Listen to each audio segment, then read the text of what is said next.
쭈감 낚시, 쭈꾸미와 갑오징어 낚시에 대한 아주 실질적인 이야기를 해주시겠답니다. 가이드 모터를 어떻게 자세하게 어초 공략법 그리고 쭈감 낚시에 대해서 노하우를 여러분께 전수해드립니다. 레저보트 매니아 전정수 강사님을 모시겠습니다. 여러분 박수 한번 부탁드리겠습니다. 네, 아직 많이 보이지 않았지만 해주시면 고맙겠습니다. 네. 예, 오늘 그 컨퍼런스의 가이드 모터 사용법, 어초 공략과 쭈꾸미 갑오징어 낚시를 할 때 우리가 가이드 모터를 어떻게 사용을 해야 되는지 그거를 가이드 모터에 대한 설명보다는 이거를 어떻게 잘 활용해서 효율적인 낚시를 할 수 있을 건지에 대한 내용으로 한번 만들어 보겠습니다.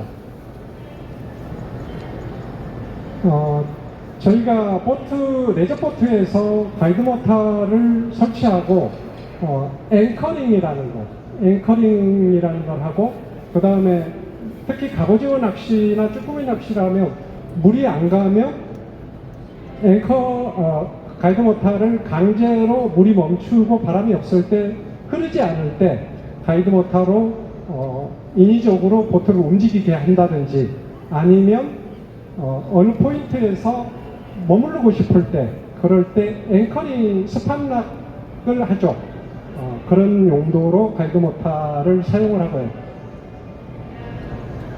그리고 가이드 모터 앵커링을 하면은 쉽게 이해하시면 이런 겁니다. 내가 머물고 싶은 위치에서 멈추려면 일단 앵커링 스팟락을 누르면 보트가 한 자리에 머무르게 되죠. 그렇게 되면 가이드 모터는 GPS 기반으로 현재 위치를 기억하고 현재 위치에 멈추라는 명령을 내렸을 때 거기를 벗어나면 다시 그 위치로 자동으로 복귀하는 그런 기능이 가이드 모터의 가장 대표적인 기능인 앵커링 기능입니다. 자, 앵커링 기능이 유용한 거는 우리가 수심이 굉장히 깊은 곳에 갔을 때 닷을 내리기 힘들잖아요. 그리고 닷을 내리면 또 걸릴 수도 있고 굉장히 더 위험할 수 있는데, 가이드 모터는 그런 것을 굉장히 쉽게 그리고 효율적으로 닷을 내릴 수 있는 장비다, 이렇게 이해를 하시면 되고요. 자, 앵커링 낚시를 할 때 어초를 공략하고 싶을 때 그 어초의 범위를 벗어나지 않게 하기 위해서는 어초에서 앵커링을 하는데요. 자, 앵커링을 할 때 제일 먼저 첫 번째로 중요한 거는 해당 위치에서 앵커링을 가장 먼저 앵커링 명령을 내리고 배가 멈추면 일단 조류 세기에 따라서 달라질 수는 있지만, 조류 세기에 따라서 배가 어느 정도로 이렇게 밀리려고 하는지 조류의 세기를 확인할 수 있고, 그 다음에 보트는 자연스럽게 조류와 연동이 되게 됩니다. 홀수선이 조류 방향과 일치가 되겠죠. 그러면 그리고 또 앵커링의 좋은 기능은 한 위치에 있다가 화살표, 가이드 모터 리모컨으로 화살표 오른쪽을 누르면 오른쪽으로 1.5m가 이동되고, 그 다음에 왼쪽 화살표로 한번 누르면 왼쪽으로 1.5m, 그리고 전방으로 가고 싶으면 위로 스피드업이라고 되어 있는데 속도를 높이는 기능도 되지만, 스팟락을 한 상태에서 좌우, 전후 이렇게 위치를 조정할 수 있는 기능입니다. 이 스팟락 조그는 헤딩 센서, 외장 헤딩 센서의 헤딩 그 방향을 기반으로 하기 때문에 헤딩 센서가 그 정상적으로 작동하지 않으면 스팟락 조그가 먹히지 않습니다. 이것도 알고 계시고요. 자, 제가 이제 어초 낚시를 주로 할 때 요즘은 어군 탐지기가 좋아져서 사이드 이미지를 레코딩을 해서 해도에 이렇게 바로 내가 물속을 들여다보듯이 이렇게 할 수 있습니다.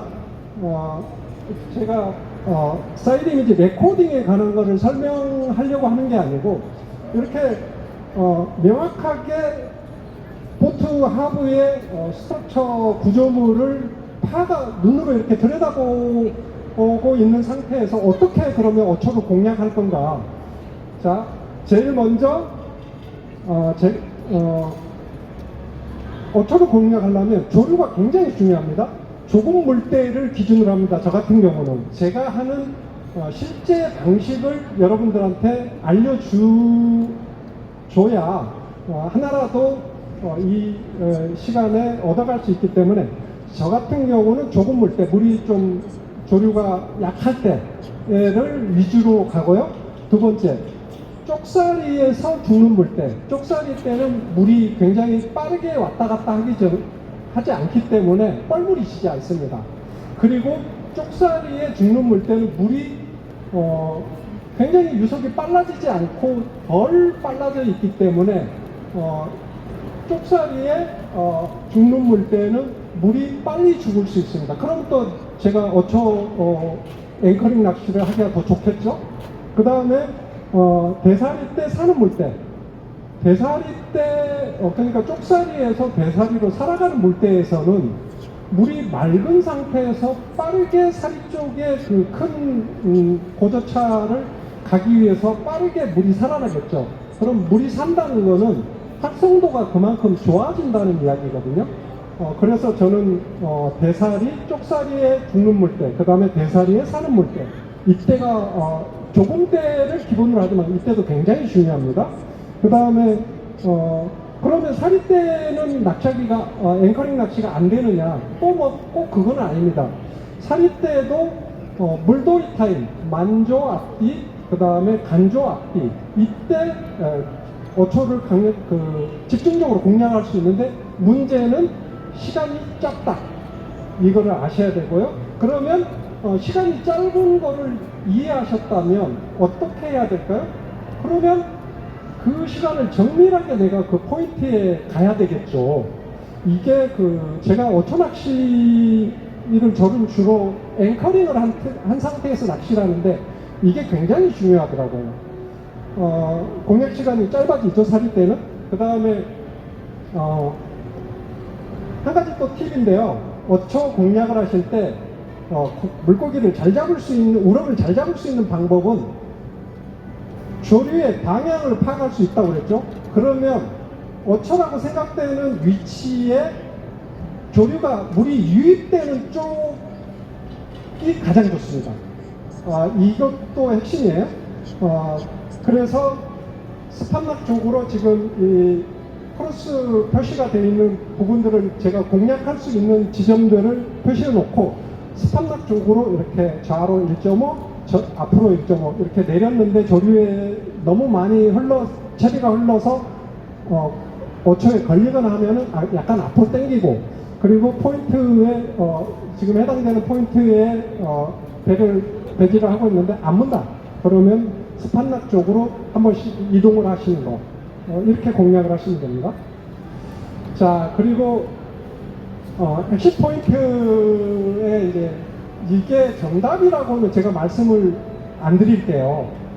근데 저 같은 경우는 어초 앵커링 낚시에 굉장히 집중을 하는, 매년 시즌 되면 집중을 하는 사람인데 제가 하는 방식의 팁을 약간 드리자면 저는 백호 봉돌을 사용합니다.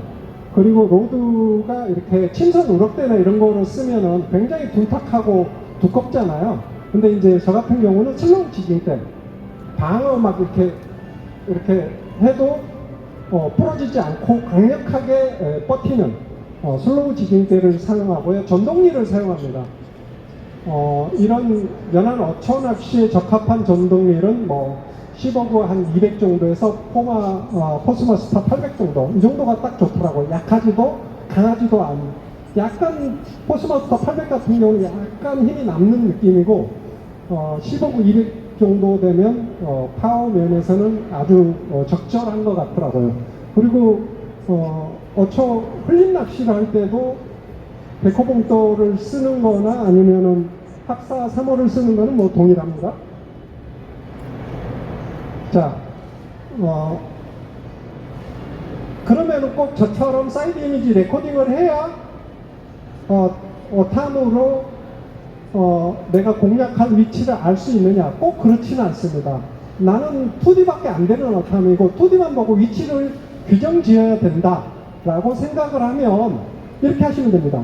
2D만 가지고 2D 이미지에 이런 구조물이나 아니면은 뭐 어군이 포착되면 이미지 어탐에서 스크롤이 터치가 가능한 어탐이면 이 부분을 클릭하십시오. 그런 다음에 바로 깃발 모양을 누르셔서 웨이포인트를 생성하시면 됩니다. 그런 다음에 해도에 각 이미지 세 가지 이미지에서 그 부분을 구조물을 터치해서 웨이포인트를 생성하면 그게 해도 위로 올라가게 됩니다. 이 개념이 굉장히 간단한 내용인데 여러분들이 이 내용을 알면 어탐 이미지에서 보이는 목표물을 공략할 때 위치를 규정 지을 수 있는 방법, 이미지에서 구조물을 터치하거나 타겟을 터치한 다음에 웨이포인트를 생성해라. 그러면 해도 위에 내 배의 위치를 기반으로 어디에 위치하는지를 자동으로 알 수 있다. 굉장히 쉽죠? 자, 이거는 이제 방향 보정에 대한 부분인데요. 방향 보정은 아이파일럿에서는 엔드라이브, 그 다음에 가민이나 아니면 다른 어탐에서는 방향 보정이라고 합니다. 이 기능은 내가 흘림 낚시를 하거나 아니면은 물이 멈춰서 추각 낚시를 할 때 인위적으로 보트를 어느 일정 방향으로 움직이게 할 필요가 있을 때, 이럴 때 사용을 하는 겁니다. 자, 오토파일럿에서는 아이파일럿이나 아니면은 그 미코타사의 아이파일럿이나 아니면 가민사의 크라켄이나 아니면 로렌스의 니콘이나 똑같습니다. 방향 고정을 하면 미코타사의 아이파일럿 같은 경우는 레거시 오토파일럿이라고 해서 1세대 그냥 방향만 유지하고 진행을 하는 거. 그 다음에 이거는 물이 이제 조류만 가지고 하면 문제가 없는데 바람이나 파도의 외력의 요소가 추가가 되면 배가 옆으로 움직입니다. 조류 방향으로만 움직이는 게 아니고 옆으로 움직이기 때문에 그러면 1세대 오토파일럿은 그거를 잡아주는 기능이다. 그러니까 조류 방향대로 나는 똑바로 이렇게 이 루트로 가고 싶은데 바람이나 파도가 불면 그게 옆으로 이렇게 밀려서 내가 의도하지 않은 방향으로 가요. 그러면 그거를 이 리모컨의 셋업에서 한번 손 봐줘야 될 필요가 있다. 그 다음에 이제 이거는 크라켄의 방향 고정인데 이것도 마찬가지로 뭐 베젤 얼라인하고 고투가 이렇게 그 외력, 다른 추가적인 외력에 반응하지 않고 일정한 방향으로 일정한 루트로 흘러갈 수 있는 게 고투다. 이렇게 아시고요. 자, 여기는 제가 주로 가는 삼선 마건퍼 앞에 있는 삼선 포인트입니다.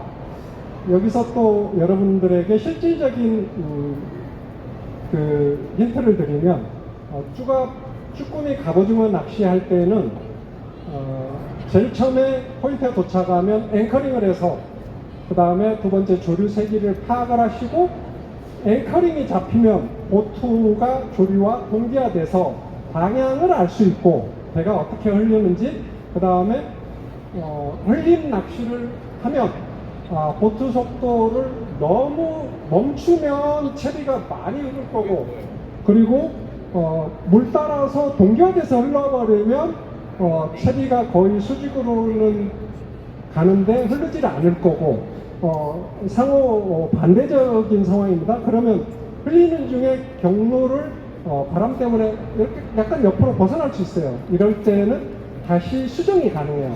리모컨의 화살표를 좌우로 이렇게 조정을 해서 잘못된 루트를 다시 수정을 해서 조금 더 내가 의도한 위치로 가게 할 수 있고요.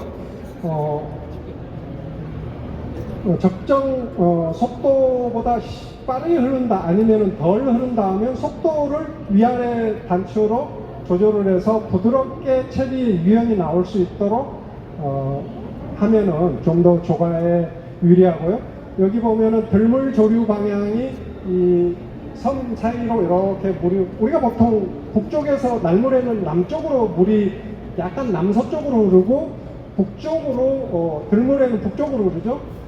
이런 경우 이제 들물 초들물에 물이 저 섬사에서 이렇게 들어옵니다.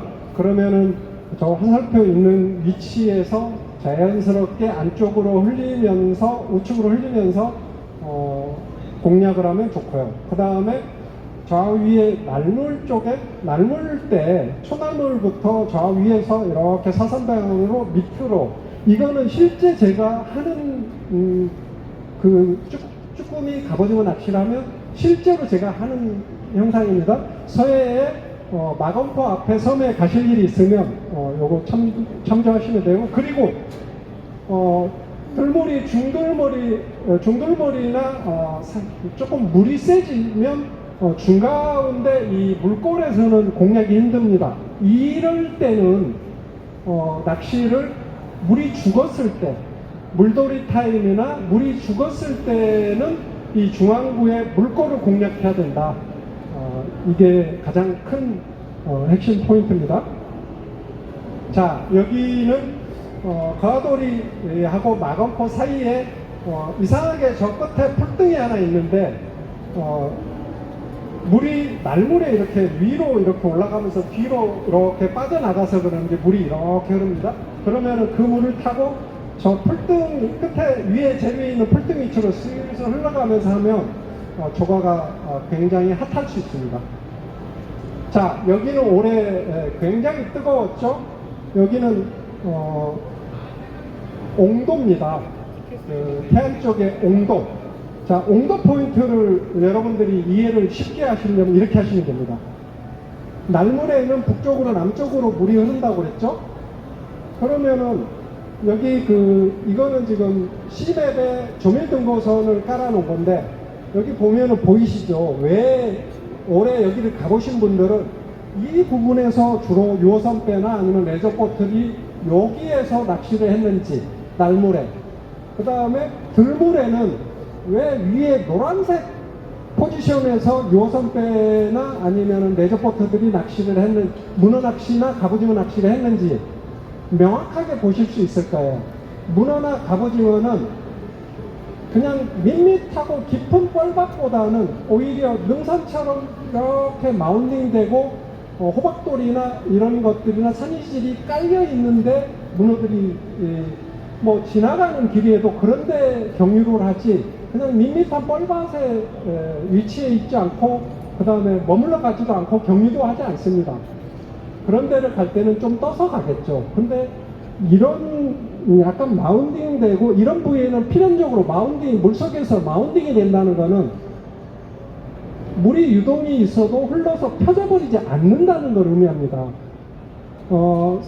낚시꾼들이 어탐을 보고 여기는 무슨 돌밭이야, 여기는 뻘밭이야, 여기는 산이지질이야, 그거 생각하실 필요 없어요.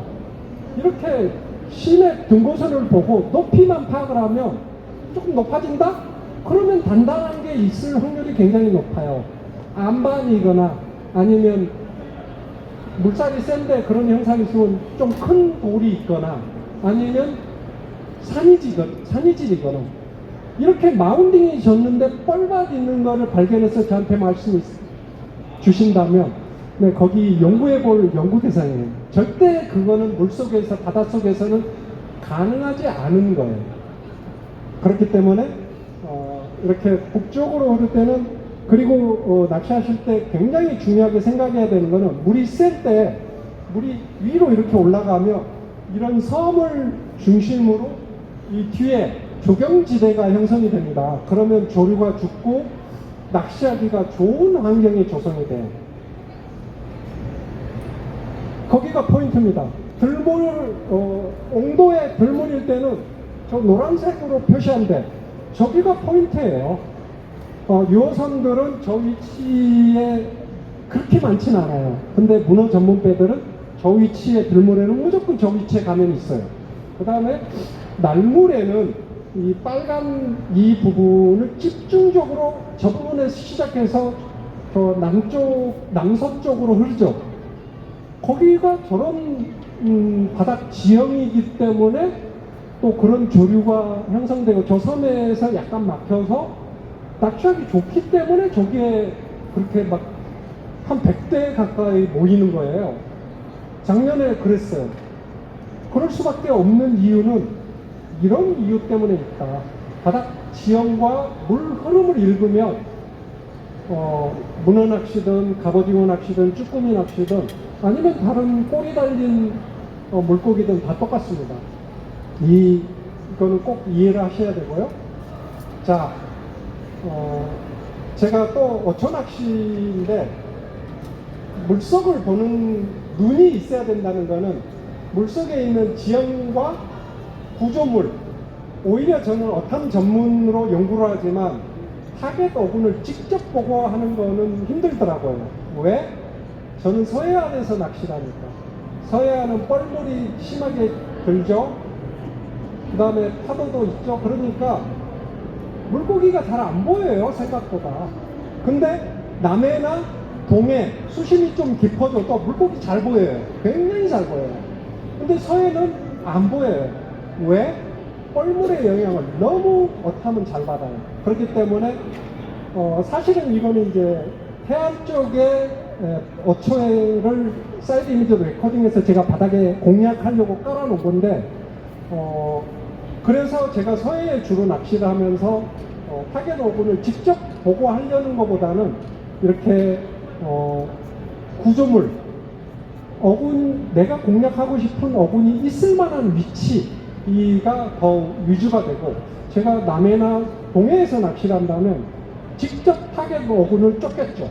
그렇지만 서해에서 어탐을 활용해서 낚시를 하시는 분들은 타겟 어군을 직접 치면 안 된다.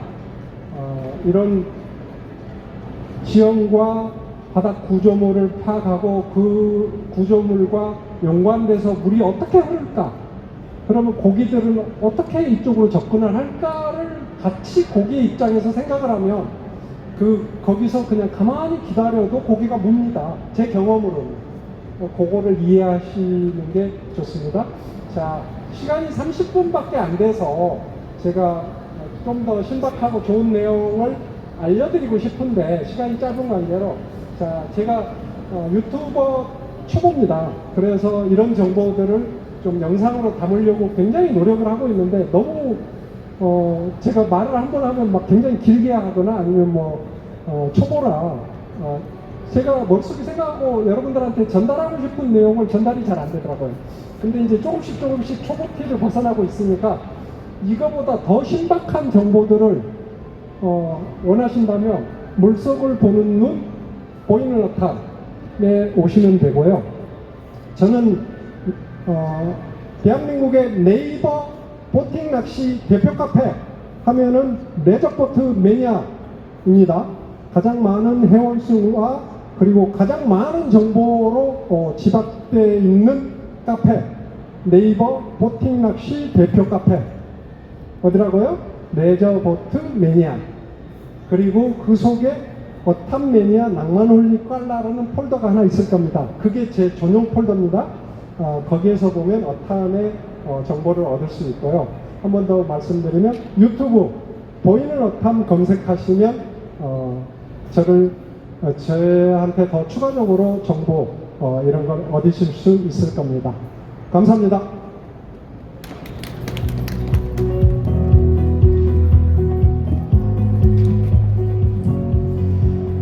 네, 전준수 강사님 감사합니다. 이렇게 또 애쓰셔가지고 다시 한번 박수 부탁드려요.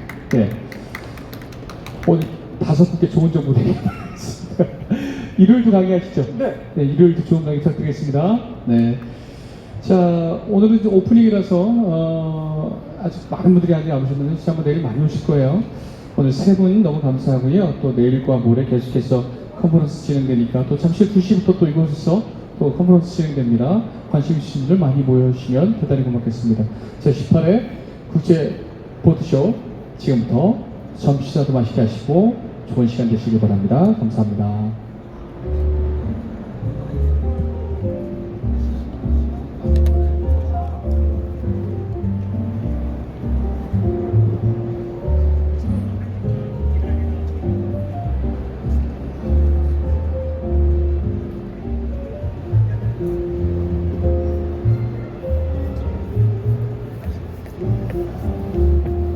사장님 감사합니다. 일요일 날 뵙겠습니다.